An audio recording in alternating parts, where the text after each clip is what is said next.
Cette capsule est une présentation d'Intact Assurance. Quand on possède un véhicule de loisir, il y a certaines choses auxquelles on ne doit pas soustraire et c'est entre autres les entretiens. On peut laisser faire cette tâche à notre concessionnaire de confiance ou on peut aussi bien le faire soi-même. Entre autres, les changements d'huile. C'est ce qu'on va démystifier aujourd'hui. Là, j'en entends certains qui vont dire « Ah ben oui, mais c'est facile ». N'oubliez pas qu'on n'a pas toutes les habiletés mécaniques. Et aujourd'hui, on va faire les démonstrations comme quoi c'est facile. Pour connaître les intervalles pour procéder au changement d'huile de nos véhicules, la meilleure façon, c'est de se référer à son manuel du propriétaire. Les raisons aussi pourquoi il faut procéder au changement d'huile, c'est qu'à la longue, elles perdent de leur propriété. Donc, si on veut garder en vie nos mécaniques de nos véhicules le plus longtemps possible, il faut procéder à un remplacement. Le filtre aussi. Le filtre est primordial à être remplacé à chaque changement d'huile. Là, j'en connais là, que des fois, il saute une fois là, de temps en temps. Non, non. Le fil va retenir certaines particules, va aussi peut-être retenir peut-être une petite forme d'humidité qui peut s'être créée. Donc, lésinez pas, c'est pas si cher que ça un fil, on le remplace. On va faire la démonstration sur notre Can-Am Defender. Ce véhicule-là a une particularité, il y a une benne à l'arrière et elle est basculante. Donc, elle va nous donner plus de clairance pour pouvoir travailler. Donc, on soulève ça comme ça. Il y a aussi un cylindre et une petite pine qui nous permet d'avoir un bon dégagement.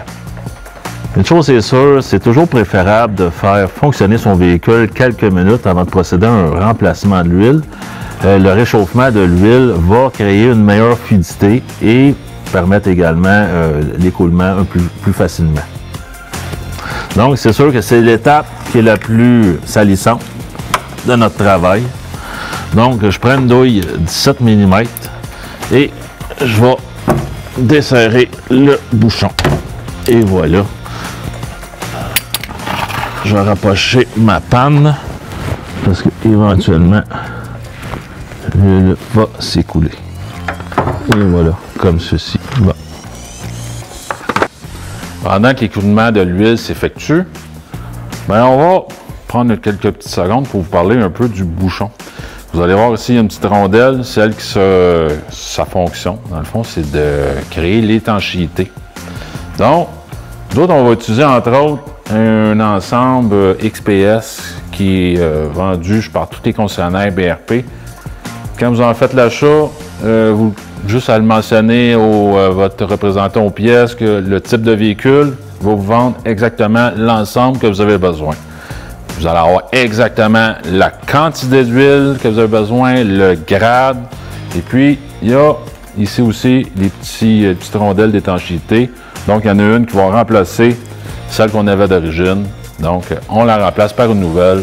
Comme ça va éviter qu'il y ait un écoulement éventuel. Lorsque notre bouchon de vidange, qui est situé à la base du moteur, a été remis à sa place, on va localiser justement le filtre à l'huile. Dans ce cas-ci, il est localisé vraiment dans le moteur. Il faut enlever un petit couvercle qui est retenu par 3 bottes 8 mm. Et on va y retrouver un petit fil en carton. Alors, là, j'ai justement enlevé mon capuchon. Et puis là, on voit que c'est mon filtre. On voit quand même qu'il est assez sale, qu'il est noirci. Donc, l'huile était vraiment à sa durée de vie. Donc, on était vraiment dû à la remplacer. Comme vous voyez, le bouchon aussi, il y a un joint d'étanchéité. Eh bien, on va le remplacer par un nouveau qui est fourni avec l'ensemble XPS qu'on a acheté chez notre concessionnaire BRP. Donc, on a remplacé notre filtre à l'huile. On va prendre un petit peu d'huile neuve, et on va la mettre ici. On va en ajouter un peu sur la partie caoutchoutée. La raison bien simple, ça va faire en sorte que ça va l'empêcher de coller et ça va faciliter son retrait lors du prochain changement d'huile. Aussitôt qu'on a procédé à la mise en place du filtre à l'huile, on peut maintenant procéder au remplissage de la nouvelle huile moteur. on va enlever ce qu'on appelle le dipstick. C'est lui qui nous donne aussi le niveau d'huile. On insère un entonnoir et on peut commencer à ajouter l'huile, étant donné qu'on a déjà la bonne quantité qui nous a été fournie. Donc, on n'a pas justement à se soucier de la quantité exacte.